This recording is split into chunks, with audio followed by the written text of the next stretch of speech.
लपंडाव मालिकेच्या आजच्या भागामध्ये आपल्याला पाहायला मिळते की इकडे सखी ही मनस्विनीला म्हणत असते, ठीक आहे आई, जशी तुझी इच्छा. तुला वाटतंय ना मी कबीरबरोबर बोलायला नको, मी नाही बोलणार त्याच्याबरोबर ना, मी नाही भेटणार त्याला. पण आई आई प्लीज एकदा माझं ऐक ना. त्याबरोबर मग मनस्विनीला ती म्हणत असते, हे बघ, कबीरला जेलमध्ये राहावं लागतं आहे आणि तिकडे त्याला शिक्षा वगैरे भोगावी लागते. हे सगळं बघून ना मला खरोखर खूप वाईट वाटतं आहे, खूप त्रास होतो आहे. तर आपण एक काम करूयात ना, आपण प्लीज त्याच्यावरची केस मागे घेऊयात ना.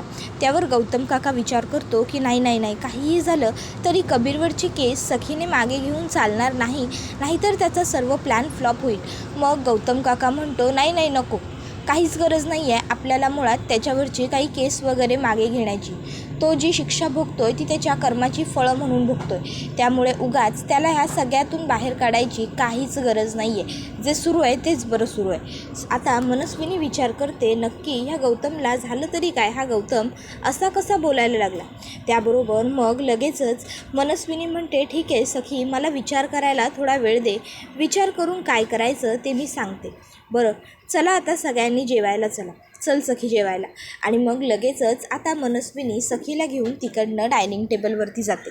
तर इकडे कबीर गौतम काकाबरोबर फोनवर बोलतो, काय खरंच सखी मॅडम मला सोडवायला यायला तयार झाल्या? बघा बघा गौतम काका, मी म्हटलं होतं ना तुम्हाला सगळं असंच घडणार म्हणून, सगळं तसंच घडतंय. आता हे सगळं बोलणं मनस्विनी ऐकत असते. गौतम इकडनं त्याला सांगत असतो, कबीर कबीर, अरे हे सगळं ठीक आहे, पण विचार केला आहेस का?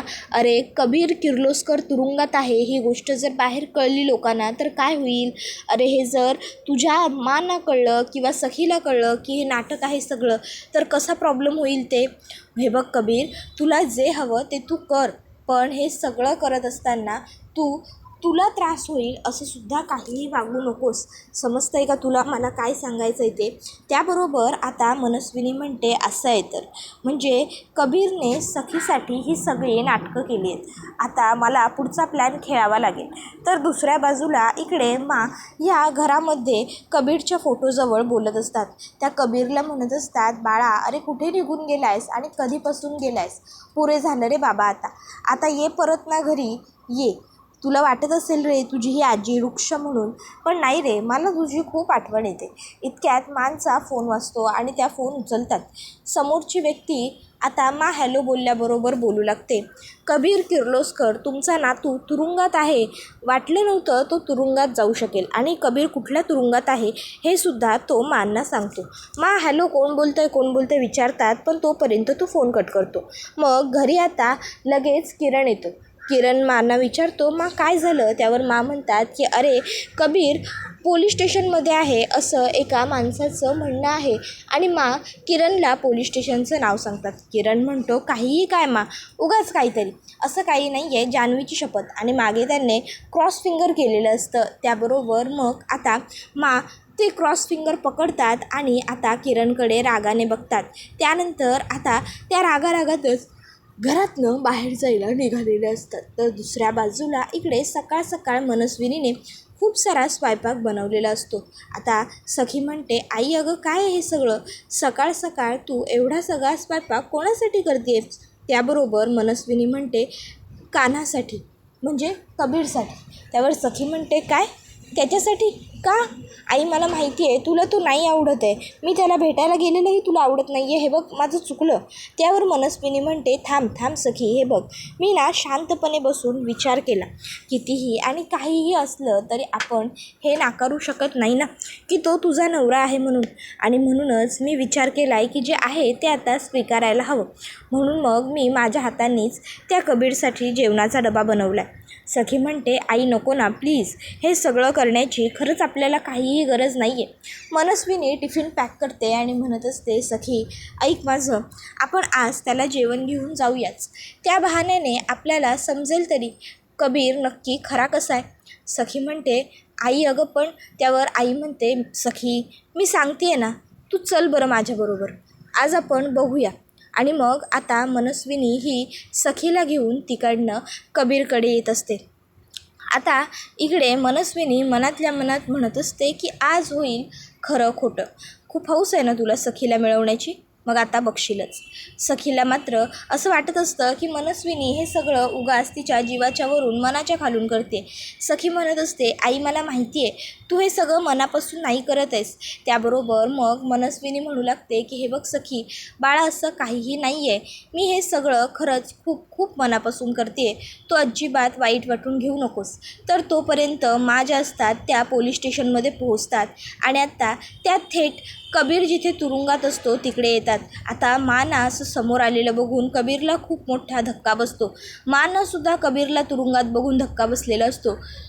कबीराचा एका सेकंदात तुरुंगाचं दार उघडतो आणि ताबडतोब मानकडे येतो आणि मग आता कबीर माना म्हणतो, मा पाणी घ्या, पाणी घ्या. माना पूर्णपणे हादराच बसलेला असतो कबीरला तुरुंगात बघून. कबीर त्यांना पाणी वगैरे देतो. मा म्हणत असतात की कबीर, अरे काय आहे हे सगळं, काय प्रकार आहे हा, तू इथे काय करतोयस? कबीर म्हणतो, सांगतो मा, मी तुम्हाला सगळं सांगतो, तुमच्या सगळ्या प्रश्नांची उत्तरं देतो, पण ऐका माझं, इथे नको, आपण बोलूया, बाहेर बोलूया, चला या मा. आणि मग कबीर माना घेऊन बाहेर येतो. मग बाहेर आल्याच्यानंतर कबीर माना म्हणत असतो, मा अहो शांत व्हा, रिलॅक्स. अहो मी काय खरोखर तुरुंगामध्ये नाही आहे. त्याबरोबर मा म्हणतात, खरोखर तुरुंगात नाही आहेस म्हणजे? मग तू तुरुंगात काय करतोयस? हा सगळा काय प्रकार आहे काय? त्याबरोबर मग कबीर म्हणत असतो, मा मी हे सगळं काही नाटक करतोय फक्त सखीसाठी. नाही म्हणजे मला तुरुंगात बघून तिला काय वाटतंय हे मला बघायचं, ती मला सोडवते का ह्याच्यासाठी मला हे करायचं. आता हे बोलणं सखीने ऐकलेलं असतं आणि सखीला हे ऐकून खूप जास्त रागसुद्धा आलेला असतो. सखी आता जोरजोरात टाळ्या वाजवते आणि तिकडे कबीरच्या समोर येऊन उभी राहते.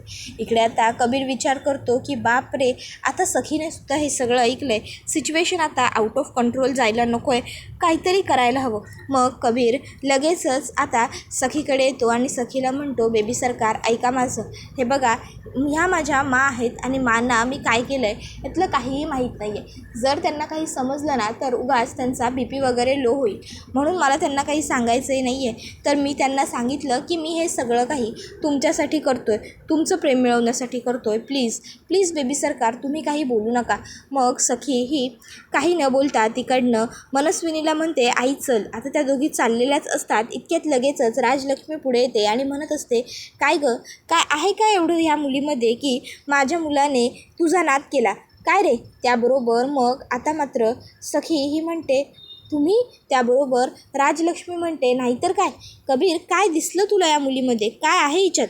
त्याबरोबर मनस्विनी आता संधीच शोधत असते. मग ती पुढे येते आणि म्हणू लागते, एक मिनटं प्लीज, हे बघा तुम्हाला हवं आहे ते वाटेल तसं तुम्ही मला बोला, पण प्लीज माझ्या मुलीला काही बोलू नका. माझ्या मुलीला कोणी काही बोललेलं मला सहन नाही होत. त्याबरोबर आता लगेचच मा म्हणतात, मला सांगणारी तू कोण आहेस तू? त्याबरोबर मग मात्र आता सखीचाही तोल सुटतो आणि सखी म्हणते, माइंड युअर लँग्वेज, माझ्या आईबरोबर ह्या भाषेत बोलायचं नाही, समजलं? त्याबरोबर आता मात्र कबीरला राग येतो आणि कबीर जोरात ओरडतो, सखी बोट खाली कर. त्याबरोबर सखी आता कबीरकडे बघतच राहते. कबीर तिला म्हणत असतो, तुला कळतं आहे का तू कोणाबरोबर बोलते असते? त्या तुझ्यापेक्षा वयाने, मानाने, आदराने सगळ्यांनीच मोठ्या आहेत, मा आहेत त्या माझ्या. आजपर्यंत मी कधी त्यांच्याबरोबर नजर वर करून बोललेलो नाही आहे आणि आज तू त्यांच्याकडे बोट दाखवून बोलशील? त्याबरोबर मग सखी ही कबीरला उत्तर देते, त्या तुझ्या कोणीतरी लागतात, पण माझ्या त्या कोणीही नाही आहेत, समजलं? त्याबरोबर कबीर म्हणतो, हो का? मग तुझी आई म्हणून ही जी खोटारडी बाई तुझ्या घरात वावरते ती आहे का तुझं कोणीतरी? त्याबरोबर मग कबीरला सखी म्हणते, माझ्या आईबद्दल एक शब्दही नाही आहे, मी नाही ऐकून घेऊ शकत, समजलं ना? आणि मुळात मला ना तुझ्याशी काही बोलायचंच नाही आहे. तू खोटारडा आहेस, खोटारडा होताच आणि खोटारडाच राहणार आहेस. माझ्या घरात दागिने चोरलेस, माझ्या घरात पैसे चोरलेस, माझ्या घरामध्ये प्रॉपर्टीसाठी राहिलास, माझ्या प्रेमाचा फक्त तू वापर करून घेतलास आणि आत्तावरून मला अक्कल शिकवतोयस. त्याबरोबर कबीर आता म्हणत असतो, मी दागिने चोरलेले नाही आहेत आणि मी तुझ्या घरात प्रॉपर्टीसाठी सुद्धा घुसलेलो नाही आहे, समजलं? मला काही गरज नाही आहे ह्या सर्व गोष्टींची. आणि हो, अक्षय तृतीयेच्या दिवशी जे काम अपूर्ण राहिलं आहे ना ते काम मी तुला पूर्ण करायला सांगतो. तुला ही तुझी आई वाटते आहे ना आई? मग करून टाक हिच्या नावे सगळं, करून टाक ना. त्यावर सखी म्हणत असते, मी काय करायचं आणि काय नाही हे निर्णय मी घेते. मला तुझी ऑर्डर फॉलो करण्याची काही गरज नाही आहे, समजलं ना. कबीर म्हणतो ठीक आहे ना, ठीक आहे, तुला जे वाटेल ते तू करू शकतेस. आजपर्यंत मी प्रत्येक वेळी तुला प्रत्येक संकटापासून वाचवत गेलो आहे, सोडवत गेलो आहे, पण मला तर आता कळून चुकलं आहे की तुला ना संकटांना मिठीच मारायची असते. त्याबरोबर मग आता लगेचच मनस्विनी म्हणत असते, बघितलंस सखी, बघितलंस हा तुझ्याशी कसं बोलतो आहे. अगं मला माहिती होतं हा तुला वाटतोय तितका चांगला नाही आहे, हा सरळ साधा असूच शकत नाही, पण तुझा बाळा माझ्यावरती विश्वास नव्हता. सखी म्हणते, आई सॉरी, पण कळून चुकलं आहे मला. हा कधीच सुधरू शकत नाही, हा खोटारडा आहे आणि खोटारडाच राहणार आहे, जाऊ दे. त्याबरोबर आता मात्र कबीरला कळत नाही की सखीला काय बोलू. तर आता कबीर मनस्विनीकडे रागाने बघतो. तशी सखी लगेचच मनस्विनीला म्हणते, आई चल. तर आता कबीर हा सखीला सांगून टाकतो की मी प्रॉपर्टीसाठी काही केलेलं नाही आहे, पैशांसाठी हे सगळं करावं अशी मला गरजच नाही आहे, समजलं ना. आणि हो, राहिलो मी इथे तुरुंगात येऊन कारण मला बघायचं होतं की तुमचं माझ्यावर किती प्रेम आहे. मला बघायचं होतं की मला तुरुंगात बघून तुम्हाला किती त्रास होतो आणि तुम्ही मला सोडवण्यासाठी काय काय धडपड करता, समजलं तुम्हाला. त्यावर मनस्विनी सखीला म्हणते, सखी बाळा म्हणजे बघितलंस का, अगं हा फक्त तुझी काळजी प्रेम आहे असं सांगणार होता तुला आणि तुलाच बळने याच्या जाशात फसवणार होता. सखी म्हणत असते, जाऊ देत नाही, उगाच आता मला याच्याबरोबर वाद घालण्यात काहीच रस वाटत नाही आहे. आपण इथे न थांबलेलं बरं, आपण निघूया. आणि मग त्या दोघीही जणी तिकडनं निघून जातात. आता मात्र त्या दोघी तिकडनं गेल्यावर कबीर माना म्हणतो, मा तुम्ही तरी, पण मासुद्धा काही ऐकत नाही, त्यासुद्धा रागारागात तिकडनं निघून जातात. त्यानंतर आता गाडीत बसल्यावर मनस्विनी ही सखीला पाणी देते. सखी पाणी घेते. मनस्विनी सखीला म्हणत असते, सखी आता तरी कळलं का तुला हा कबीर कसा आहे ते. अगं मला आधीपासूनच माहिती होतं, मी बरोबर ओळखलं होतं त्याला की तो किती खोटारडा आहे आणि काय आहे, पण आता मी काय करणार. आणि हे एवढं सगळं असताना छोटे भाऊजी मात्र अजूनही त्या कबीरच्याच गटात आहेत. त्यावर सखी म्हणते, काय. त्यावर मनस्विनी म्हणते, हो ना, अगं म्हणजे मला कळत नाही की त्या कबीरचं आणि छोटे भाऊजींचं एवढं काय साठवलोटं चालतं. अगं पण ह्याला अर्थ नाही आहे ना. सखी मला काय वाटतं माहिती आहे का, तू एकदा त्यांना समजवायला हवंस, त्यांच्याशी बोलायला हवंस. अगं तू त्यांच्याशी बोललीस तरच गोष्टी सोप्या होतील. अख्खं कुटुंब त्या कबीरच्या विरोधात असताना भाऊजींनी आपल्याला साथ द्यायची सोडून हे काय करायला घेतलं आहे. कबीरला साथ देऊन त्यांना मिळणार तरी काय आहे. म्हणून म्हणते सखी, जर तू त्यांच्याशी बोललीस, तू त्यांना समजावून सांगितलंस तर त्यांना तुझं म्हणणं पटेल आणि ते तुझं ऐकतील आणि त्या कबीरचा नाद करणं सोडून देतील. हे बघ, उगाच त्याच्या नादी लागण्यात ना काहीही अर्थ नाही आहे. तो मुलगा वाटतो तसा अजिबातच नाही आहे, म्हणून म्हणतो आहे मी. त्याबरोबर आता इकडे लगेचच सखी म्हणत असते की नाही आई, आता वेळ समजून सांगण्याची राहिलेली नाही आहे, आता वेळ आहे निर्वाहनाची. त्याबरोबर मनस्विनी म्हणते, निर्वाहनाची. त्यावर सखी म्हणते, हो आई, आता गौतम काकाला काहीतरी एकच निर्णय घ्यावा लागणार आहे, खूप झाला आता, बास. त्याबरोबर इकडे हे ऐकून मनस्विनीला मात्र खूप जास्त आनंद होतो. मनस्विनी म्हणते, वा, चला फायनली सगळं माझ्याप्रमाणे घडत चालले. त्यानंतर मग आता सरकार ही तिकडनं सखीला घरी घेऊन जायला निघते. तर इकडे कबीर हा घरी आलेला असतो. घरी आल्यावर कबीरवर खूप भडकतात. म्हणत असतात, स्वतःच्या ध्येयापासून तर तू दूर गेलेलाच आहेस, तुला त्याचं काही पडलेलं नाहीच आहे, पण गाडी रुळावर कशी आणायची हे सोडून तू त्या सखीला मनवण्यासाठी हे नको ते प्रयत्न करतोयस. हे सगळं करताना तुला काहीच वाटलं नाही का कबीर. अरे तू इतका विचित्र कसा काय वागू शकतोस, मला खरंच काही समजतच नाही आहे. नाही म्हणजे काय चाललं आहे काय तुझं. इतक्यात त्या ठिकाणी अर्पिता येते. अर्पिता तिकडे येते आणि कबीरला बघून खुश होते. ती म्हणत असते, कबीर अरे कसं आहेस तू बाळा, अरे कुठे होतास तू 2 दिवस आणि काही तुझा फोन नाही, काही नाही. काळजी वाटत होती ना रे बाळा मला तुझी. मला सांग, तू ठीक आहेस ना, तू काही खाल्लं आहेस का, तुला काही झालं नाही ना, तू कुठे होतास, कुठे कबीर, काय चाललं आहे हे सगळं. 2 दिवस तू बाहेर आहेस आणि काही सांगितलंही नाही आहेस, फक्त बाहेरगावी जातो एवढंच काय ते बोलला होतास ना. आता मात्र कबीर म्हणतो, आई मी ठीक आहे. त्याबरोबर मग आता लगेचच राजलक्ष्मी सांगते, तुरुंगात होता तुझा मुलगा. त्याबरोबर हे ऐकून अर्पिता म्हणते, काय जेलमध्ये का कबीर, काय रे. त्याबरोबर मग आता म्हणतात, मी सांगते ना, तुमच्या चिरंजीवांनी त्या सखीसाठी तुरुंगात राहण्याचा निर्णय घेतला होता. आणि मग मा सांगू लागतात की ज्या मुलीसाठी हा तुरुंगात राहतोय ना, तिला याची काडीचीही पर्वा नाही आहे. आणि मग मा सर्व प्रकार पहिल्यापासून सांगतात. मा, अहो मला काय खरोखरची अटक झालेली नाही आहे. मी हे सगळं फक्त सखीपुरतं करतोय. त्यानंतर सखीने येऊन तिकडे टाळ्या वाजवल्या. मा ह्यांना उलटं बोलली आणि मग कबीरमध्ये आणि तिच्यामध्ये कसा वाद झाला सगळं मा आता इकडे अर्पिताला सांगतात. हे सगळं ऐकल्यावर अर्पिता हसते आणि म्हणते, लबाड, काय रे, हे सगळं करशील का? तुला माहिती आहे, तू ना अगदी तुझ्या बाबांवर गेलायस. तुझे बाबासुद्धा मला भेटायला येण्यासाठी असेच काहीतरी विचित्र मार्ग अवलंबायचे. खरंच कबीर, म्हणजे मला आता एक गोष्ट कळून चुकली आहे की तू आमचं रक्त आहेस आणि आमच्यावरतीच गेलायस. वा वा, खरंच. त्याबरोबर मा तिकडे येतात आणि अर्पिताला म्हणत असतात, अर्पिता बास, उगाचच्या उगाच तू त्याला तुझ्यासारखा मुळमुळीत बनवू नकोस, समजलं ना? एवढी वर्ष द्वेषाची बदल्याची आग मी त्याच्या मनात पेरून ठेवली होती. जेव्हापासून ती सखी याच्या आयुष्यात आली आहे ना, तेव्हापासून बदल्याची धार याच्या मनातून कमी झाली आहे. त्याबरोबर अर्पिता म्हणते, अहो मा, मग ही चांगलीच गोष्ट आहे ना. उलट मला बरं वाटतंय. खरं तर माझ्या मुलाच्या मनामध्ये सुडाची भावना कुठेही नाही आहे, हेच चांगलं आहे. आणि मा, अहो माझी खात्री आहे, माझा कबीर प्रेमाने नक्की जग जिंकेल आणि सखीलाही जिंकेल. सगळं काही व्यवस्थित होईल मा, बघालच तुम्ही. त्यावेळी आता हे ऐकून मा म्हणत असतात, अगं पण मग आपण एवढी वर्ष भोगलं आहे त्याचं काय अर्पिता? ते काय आपण इतक्या सहज विसरून जायचं का? त्याबरोबर अर्पिता म्हणत असते, मा, अहो जुन्या गोष्टी विसरल्याशिवाय नवीन आयुष्याची सुरुवात नाही करता येत. त्यामुळे आपल्याला ते सगळं तर मागे टाकावंच लागणार आहे. त्याबरोबर इकडे मा म्हणत असतात की अर्पिता, हे बघ, जुन्या गोष्टी मागे सोडता येत नाहीत. त्याबरोबर अर्पिता म्हणत असते, मा, हे बघा, मला काय वाटतं माहिती आहे का, तुम्ही ना उगाच खूप जास्त काळजी करताय. मा म्हणत असतात की अर्पिता, मला माझ्या नातवाला मुळमुळीत बनवायचं नाही आहे, मला त्याच्याकडून बदला हवा आहे. अर्पिता म्हणते, सासूबाई, मला कबीरला ह्या सर्व गोष्टींमध्ये घालायचं नाही आहे. आता अर्पिताच्या तोंडून सासूबाई हे ऐकून मा म्हणतात, सासूबाई? त्याबरोबर अर्पिता म्हणते, नाही मा. त्यावर मा म्हणतात, देवदत्त गेल्यानंतर जवळपास 11-12 वर्ष मी तुला अगदी मुलीप्रमाणे सांभाळलं. म्हणजे आता मी माझ्या मनाचा मोठेपणा सांगत नाही आहे, तर खरं बोलते. मी तुला एवढं चांगलं सांभाळलं की एखादी आईसुद्धा आपल्या लेकीसाठी करणार नाही. पण आज शेवटी तू मला सासूबाई बनवलंस. एवढी वर्ष मी तुझी आई होते. अर्पिता हात जोडते आणि म्हणते, मा, मी तुम्हाला दुखवलं आहे, मला माफ करा.